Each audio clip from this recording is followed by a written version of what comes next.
Je suis ravi que tu te sois porté volontaire pour cette expérience, ça me fait super plaisir. En plus, on est coiffé pareil. Noé. Noé. Arrête. Alors, Noé, toutes les cartes sont différentes les unes des autres. D'accord. On va enlever les jokers. Oui. Hop, c'est pas grave. Toutes les cartes, parfait. Noé, s'il te plaît, je vais demander de tirer une carte au hasard. Celle que tu veux, tu m'aides surtout pas. Merci Noé. Tu la regardes, tu la montres à personne. Hein. Tu la regardes, tu t'en souviendras Noé? Oui. Et tu la remets sur le dessus du jeu, s'il te plaît Noé, sans que je la voie, sur le dessus, voilà. Juste pour vous faire remarquer, chers amis, que tous les dos des cartes sont semblables, y compris la carte de Noé, ni la face. Je ne peux pas savoir la carte que c'est. Hein, jusqu'à... Ok, on voit le truc. La magie, est-ce que c'est un moyen, Eric, justement, d'aborder certains thèmes, à l'instar des humoristes? On parlait tout à l'heure que tu faisais beaucoup rire le public. Est-ce que ça permet, par exemple, quand tu évoques des thèmes un peu sensibles comme la mort, il y a un moment donné, un numéro qui est très touchant à la fin, où tu parles de la mort, on ne va pas dévoiler évidemment tout le contenu du DVD, mais est-ce que c'est un moyen, la magie, d'évoquer certaines choses par le biais de numéros visuels? Et tout ce dont j'avais envie, c'est ça. C'est-à-dire que les humoristes, quand ils parlent et quand ils font rire, ils vont parler de leur relation amoureuse. Donc ça, c'est le grand classique des humoristes. Ils dénoncent un petit peu tous les travers du couple. Après, on peut parler du boulot, de tous ces rapports de pouvoir des uns avec les autres, des choses qui nous rendent tristes. Et finalement, de faire rire avec des choses qui nous rendent tristes, c'est le métier de l'humoriste. Et puis, il y a bien entendu une chose qui nous rend triste au quotidien. Voilà, on a tous eu des gens qu'on aime énormément, au plus proches de nous, qui décèdent, qui partent. Et j'avais envie de parler de ça et de faire rire avec ça. Voilà. Donc il y a l'histoire d'un garçon dans le spectacle qui est fou amoureux d'une femme qui pendant toute sa vie lui envoie des fleurs et elle vient jamais à ses rendez-vous. Et le jour de sa mort, c'est elle qui est là au rendez-vous à l'enterrement avec des fleurs. Pour la première fois, elle amène des fleurs. Donc c'est un moment magnifique et déprimant. Ouais, dernière fois Noé, cette fois, ça va cartonner Noé, ça va être extraordinaire. Je suis un magicien bordel, mais avec classe. Noé, vous tirez une carte où vous voulez, cher Noé. Vous ne me la montrez surtout pas. Vous la montrez au public, cher Noé. Vous ne me la montrez à aucun moment. C'est fait? Et Noé, tu remets la carte où tu veux dans le jeu. D'accord, vas-y. Tu remets la carte. Ok. Et là, chers amis, je vais tenter de retrouver la carte. Et c'est des années de travail. Non?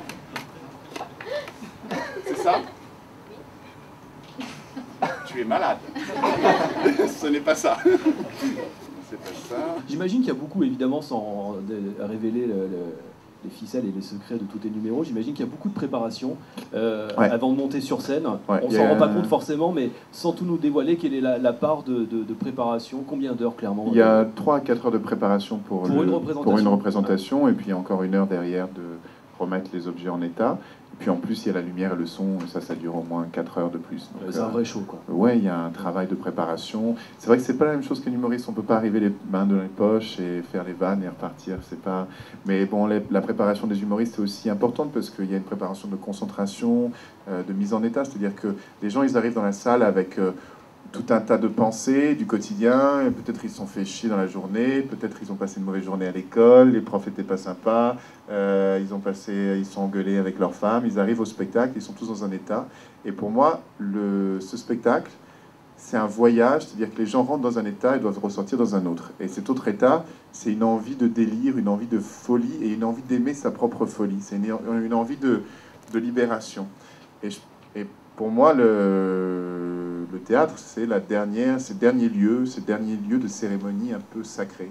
C'est-à-dire que j'ai la foi en beaucoup de choses, mais je trouve que le lieu du théâtre, c'est un lieu quand même qui est intéressant parce que c'est le lieu où on se met à penser tous en même temps aux mêmes choses, on inspire en même temps, on expire en même temps, on rit en même temps, et il y a un acte commun qui est fait.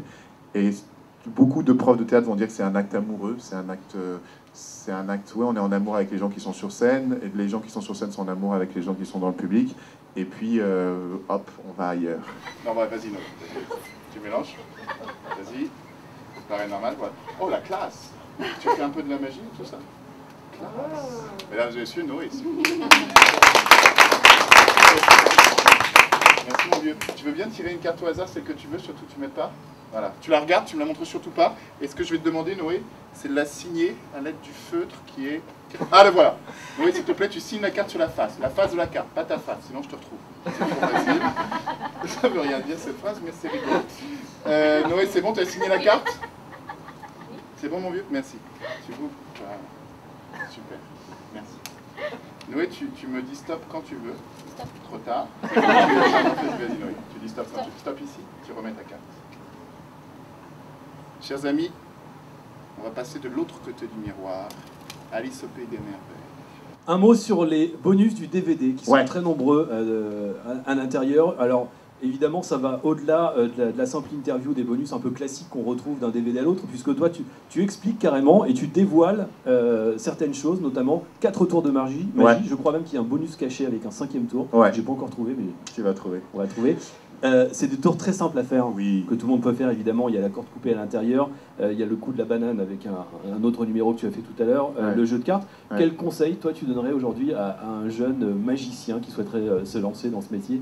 Je vois tout à l'heure Noé qui parlait d'un magicien apparemment qui a l'air assez calé. Oui, il est très calé, le Père Noé. Aujourd'hui, qu'est-ce qu'il faut faire pour devenir en fait, tous les magiciens commencent à peu près de la même manière, c'est-à-dire ils apprennent les tours de cartes en premier, parce que c'est une manière de délier les doigts, c'est quelque chose qui est très technique et qui demande beaucoup d'heures de travail. Et une fois qu'on a les bases des cartes, en général, on passe à d'autres choses qui sont faciles d'accès au début, c'est-à-dire les tours qu'on dit de close-up. C'est-à-dire faire des tours de magie avec des pièces de monnaie, avec des cordes, avec des balles, avec des choses comme ça. Et puis après, petit à petit, quand on commence à se découvrir aussi, nous, on choisit un peu la magie. Moi, j'aime bien travailler avec des objets un peu bizarres, avec une boule de bowling, avec une bouteille de champagne, avec des objets qui sont du quotidien, mais qui quand même délirent un petit peu. Voilà.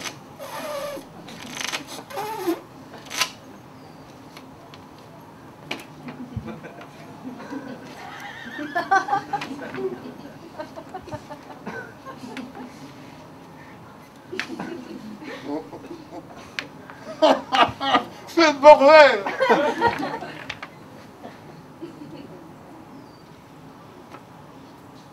Merde. Merde. Ah!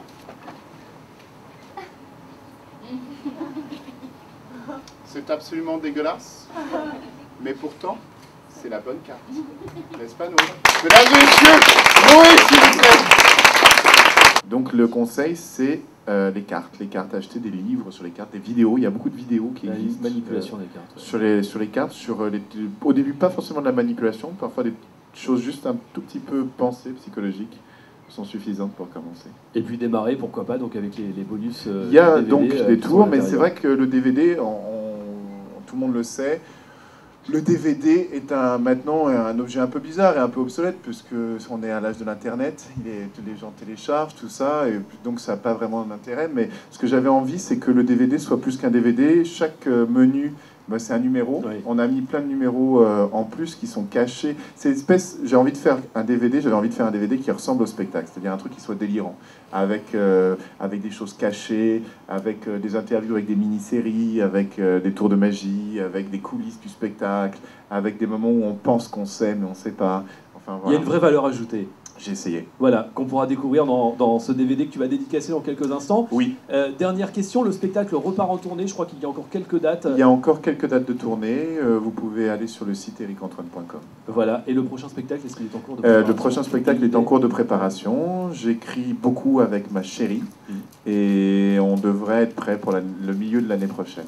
Eh ben bravo. Voilà. Merci beaucoup Eric Antoine, on peut l'applaudir très fort. Merci beaucoup.